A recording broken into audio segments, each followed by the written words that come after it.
দুপুর বন্ধুরা, তো প্রথমে আজকে এখানে 1 গ্লাস জল নিলাম। আমাদের দুপুরের মেনুটা দেখো। এখানে দিলাম গরম ভাত, এখানে দিয়ে দিলাম লেবু, এখানে দিয়ে দিলাম শসা, এখানে দিয়ে দিলাম আলু ভাজা, আছে মাছের তেল বেগুন দিয়ে করেছিলাম, এখানে আছে গরম ডাল মসুরি, এখানে আছে আলু মটরের তরকারি, এখানে আছে লোটে মাছ করেছিলাম, লোটে মাছটা তেল ঝাল করেছিলাম।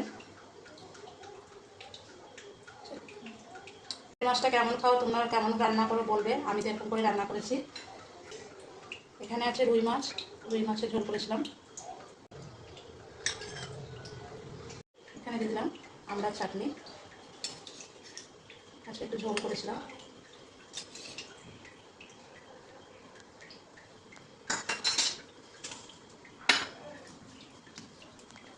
এইগুলো আমাদের দুপুরের মেনু।